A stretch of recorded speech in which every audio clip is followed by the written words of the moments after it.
paint pouring people, we're back for another painting today, and today I'm going to paint on a bigger canvas.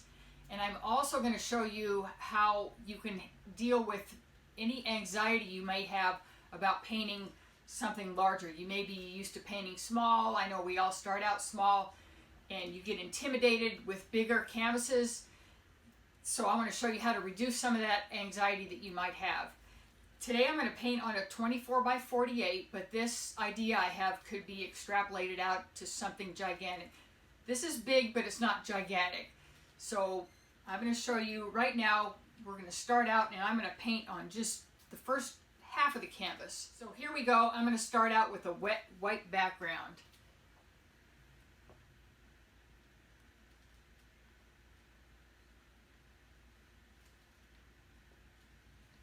I'm going to cover approximately half and do my design on the first half.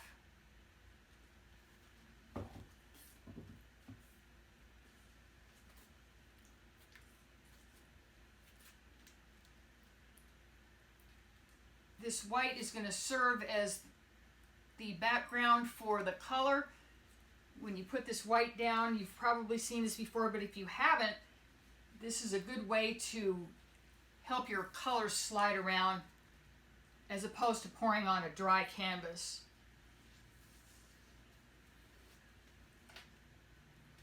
I want to make sure there's plenty of white. It's a judgment call. There's no exact measurement, but I just want to make sure I have enough white here to help my colors. And just for fun, I like my sparkly cloud, which is just a little colorless pearl. I'm going to drizzle that around just a few places just for some extra interest before I start with the color. My idea today is some cool blues and cool greens. I'm going to go across with them. I want to leave plenty of white. I've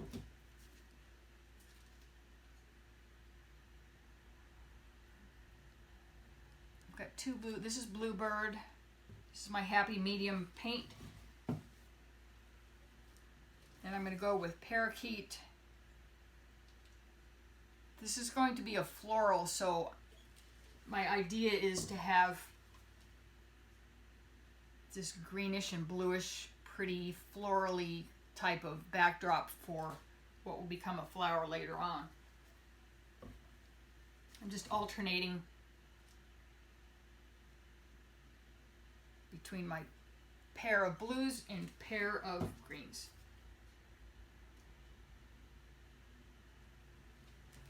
All right, I'm going to stop right there.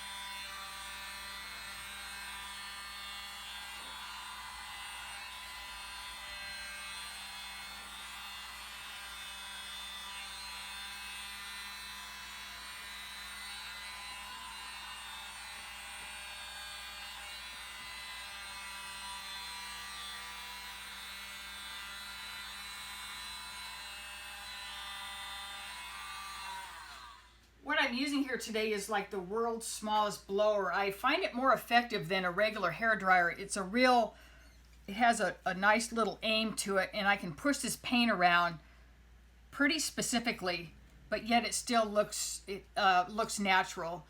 So what I'm doing here is I'm just blowing these colors across each other. In fact, I need to get some of them crossing over a little more, so I'm going to do a little more work here before I move on.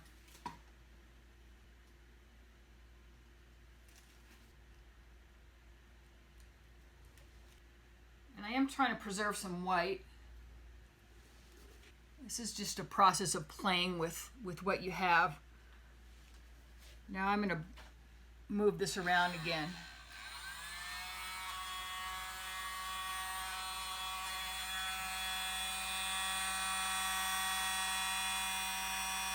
Let it blow over the edge.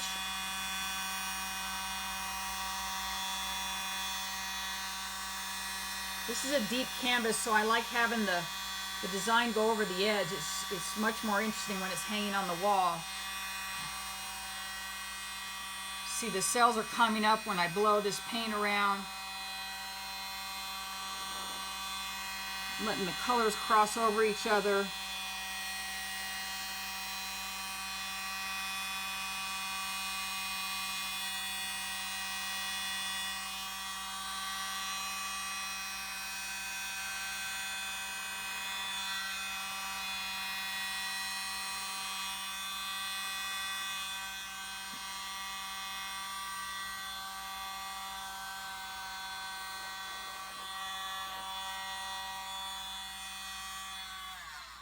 Okay, that's pretty good for the moment. So I'm going to start with on the second half of this canvas.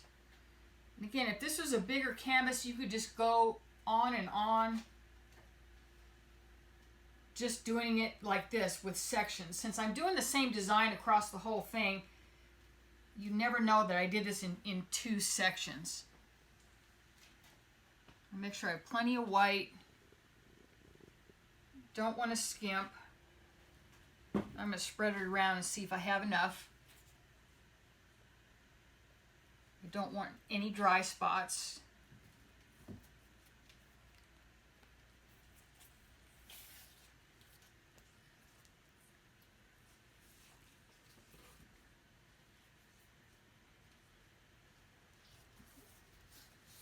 Let it pour over the edge as well, some. That will help some of the color flow over.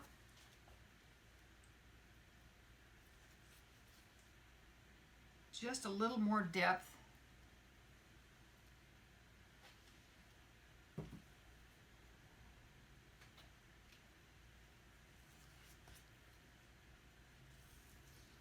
And some sparkly cloud.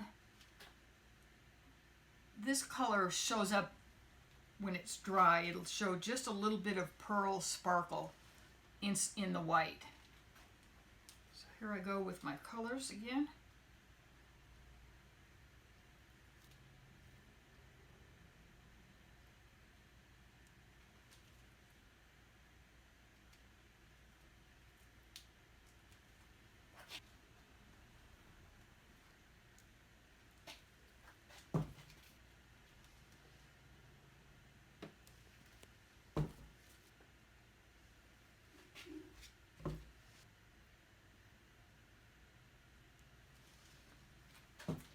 All right, we'll see how this looks.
Okay, I stopped and I'm looking and see what I did, and I do see a little bit of what looks like a seam here from where I did one section and then the next. So I'm going to make sure, nobody would probably notice it, but I notice it. So I'm going to make sure that I blow this a little more and cross over these colors so it really looks like one. And I'm also looking at what I've done here and what I've got here. Probably blow on this with the little blower just a little bit more.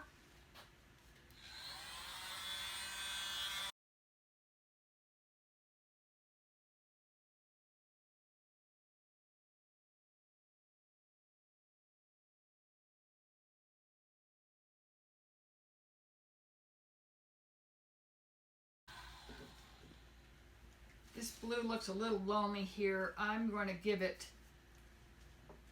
some green to go with it so it's not just a single. And then we're looking pretty good.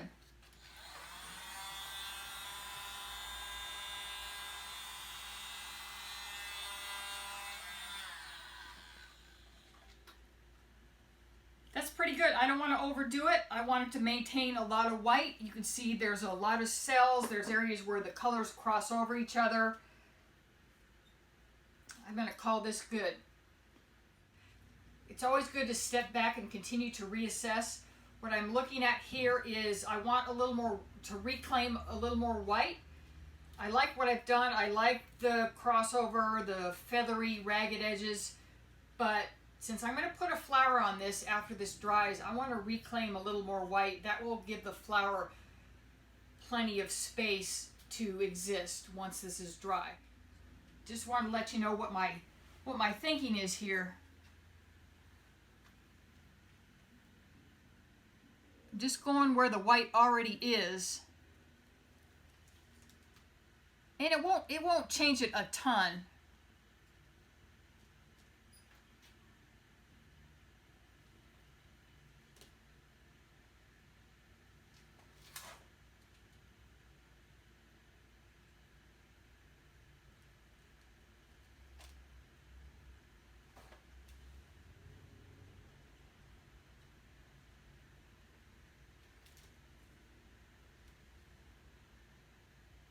Break up this space a little.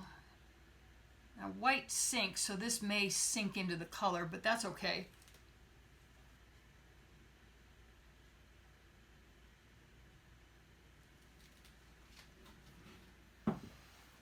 Okay, I'm going to call that good. Now this is a pretty big pour, so I'm not going to do anything to it until it dries.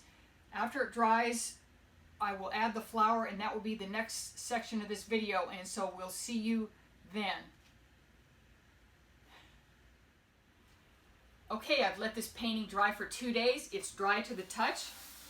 Let's see what's going on here. Now I'm getting ready to put a flower on here. It's going to be a puddle pour. I had 2 decisions to make. The first decision is where I'm going to put the flower. I already decided beforehand that this is going to be a vertical painting. It's going to hang vertically. So I want one flower, and there's going to be a long stem going down, trailing off, clear off the end. It's going to be one big bold flower. The other decision I had to make is what color it's going to be. Now there's a lot going on here. Cool blues and greens. Maybe a little more color than I had originally envisioned. I was originally envisioning more white, but you know how it goes when you pour, it ends up to be something different. So the main concern that I have is to make sure this flower stands out, and making the choice of a complementary color, this red, it's going to stand out. I'm going to start with a puddle pour using my red. And I made a little mark here with chalk on where I wanted to start, even though it'll spread, but this just gives me a guide of where I'm going to start.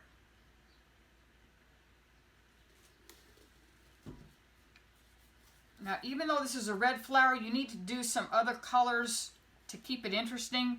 So I'm going to put some raspberry shake in here. This is kind of a pink.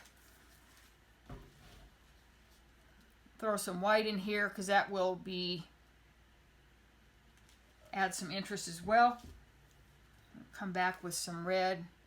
It's just a judgment call on how much paint you have. I'm going to throw in some sparkly cloud. I have to decide if that's enough. I'm going to go a little bit further. One more shot of red. Another touch of raspberry. Okay, now I'm going to get my trusty little blower, and we're going to spread this out into some sort of flower shape.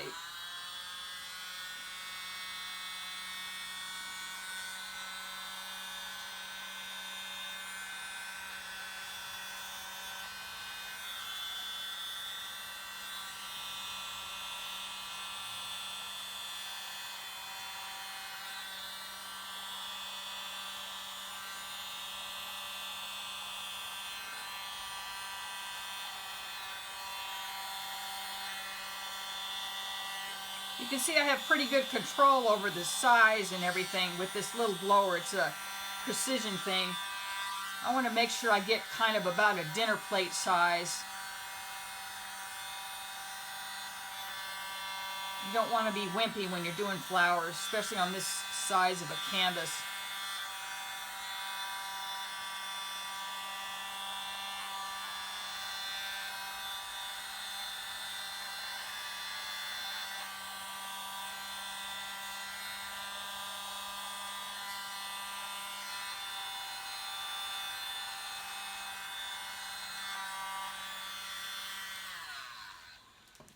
I'm going to go with a little more red.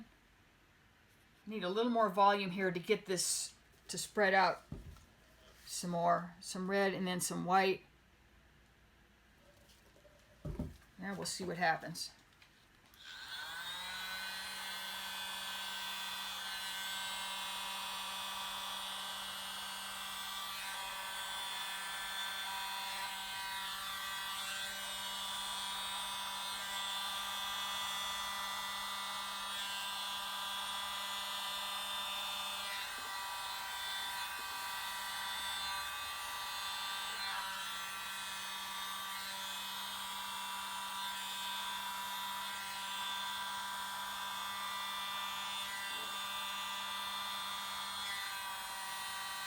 You can see this, how different this is on a dry background. You have to work at it a little more on a dry background to get it to travel. But that's okay. I got plenty of paint here now. Just going from the inside out to get, I need to be a little bigger than what I'm seeing. But I'm getting some nice feathery kind of edges.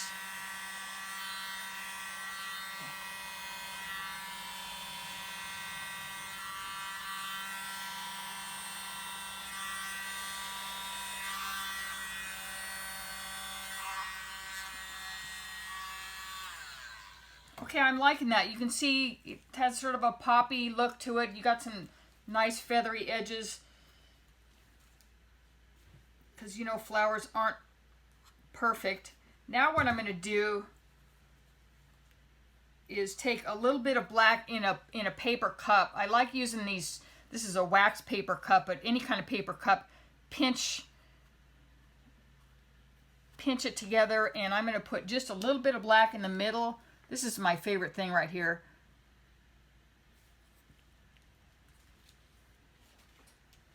And then take a straw.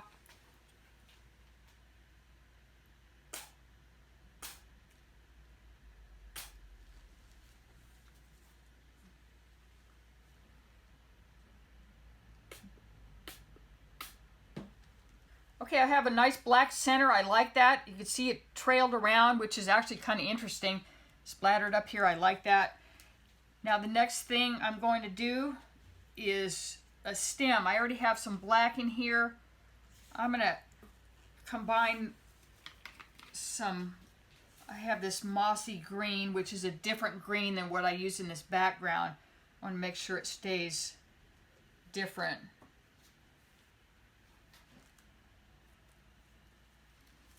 I'm going to give it a slight stir to make sure that both colors come out.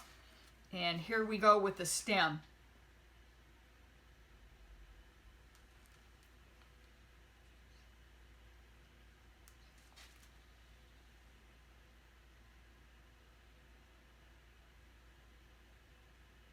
Some leaves.